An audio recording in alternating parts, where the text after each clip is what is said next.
ಊರಿಗೆ ಹೊರಟಿದ್ದೀನಮ್ಮ, ಬರಲಾ? ಹುಷಾರು. ಸರಿನಕ್ಕ, ಹುಷಾರಾಗಿ ಹೋಗ್ಬಾ. ಏನು ಯೋಚನೆ ಮಾಡ್ತಿದ್ಯಾ ಅಕ್ಕ? ರಕ್ಷಾ, ಸ್ವಲ್ಪ ದುಡ್ಡಿದ್ರೆ ಕೊಡ್ತೀಯಾ ಖರ್ಚಿಗೆ?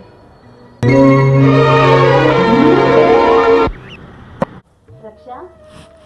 ಅಕ್ಕ, ಕಾಲೇಜ್ ಫಂಕ್ಷನ್ ಇದೆ, ಸೀರೆ ಬೇಕು ಅಂದಲ್ಲ, ಸೀರೆ ತೊಗೊಂಡು ನೋಡಿ ಹೇಗಿದೆ. ವಾವ್, ಚೆನ್ನಾಗಿದೆ ಅಕ್ಕ, thank you. Raksha, college fees ಕಟ್ಟಬೇಕು ಅಂದಲ್ಲ. ಥ್ಯಾಂಕ್ ಯು ಅಕ್ಕ, thank you so much. Raksha. ಅಕ್ಕ, ಡೋರ್ ಕ್ಲೋಸ್ ಮಾಡ್ಕೊಮ್ಮ. ಎಲ್ಲೋಗ್ತಿದ್ದೀರಾ? ನಿನ್ನ ಮದುವೆಗೆ ಒಡವೆ ಮಾಡಾಕಿದ್ನಲ್ಲ, ದುಡ್ಡು ಕಟ್ಟಕ್ಕೆ ಅಂತ ಹೋಗ್ತಾ ಇದ್ದೀನಿ. ಸರಿ ಅಕ್ಕ, ತಗೊಳ್ಳಿ ಅಕ್ಕ, ಹುಷಾರು.